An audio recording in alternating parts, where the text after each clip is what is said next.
ఏది అయినా ట్రై చెయ్యి ఆచి చికెన్ మసాలా. ఆచి చికెన్ మసాలా.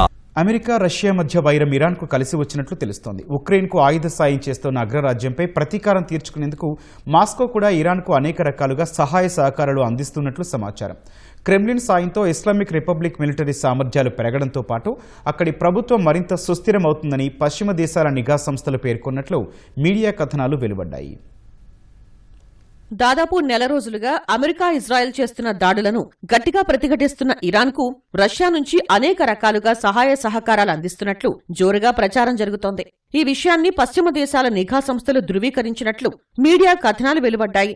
డ్రోన్లతో పాటు ఆహారం, ఔషధాలను ఇస్లామిక్ రిపబ్లిక్ కు మాస్కో పంపుతున్నట్లు సమాచారం. ఈ నెలలో రష్యా నుంచి ఇరాన్కు డ్రోన్ల సరఫరా మొదలైనట్లు మీడియా కథనాలు తెలిపాయి. ఈ నెలాఖరుకల్లా దశల వారీగా ఆయుధ రవాణా పూర్తి కానున్నట్లు పేర్కొన్నాయి. ఇప్పటికే నిఘా సమాచారంతో పాటు ఉపగ్రహ చిత్రాలను ఇస్లామిక్ రిపబ్లిక్ అందించిన క్రెమ్లిన్ ఆయుధ రవాణాకు సంబంధించిన మొదటి కన్సైన్మెంట్ ఫిబ్రవరి 28 నుంచి ప్రారంభించినట్లు పశ్చిమ దేశాల నిఘా సంస్థలు గుర్తించినట్లు మీడియా కథనాలు పేర్కొన్నాయి. అయితే ఈ వార్తలను రష్యా అధికార వర్గాలు ఖండించాయి. చాలా రోజుల నుంచి ఇలాంటి తప్పుడు కథనాలు ప్రచారంలో ఉన్నాయంటూ తేలిగ్గా కొట్టిపారేశాయి.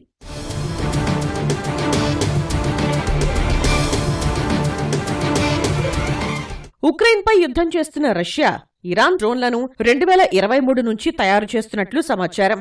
మాస్కో నుంచి ఇరాన్కు ఆయుధాలు అందటం వల్ల ఇస్లామిక్ రిపబ్లిక్ సైనిక సామర్థ్యాలు పెరగడంతో పాటు అక్కడి ప్రభుత్వం మరింత బలోపేతమవుతుందని పశ్చిమ దేశాల నిఘా సంస్థలు హెచ్చరించినట్లు మీడియా కథనాలు పేర్కొన్నాయి.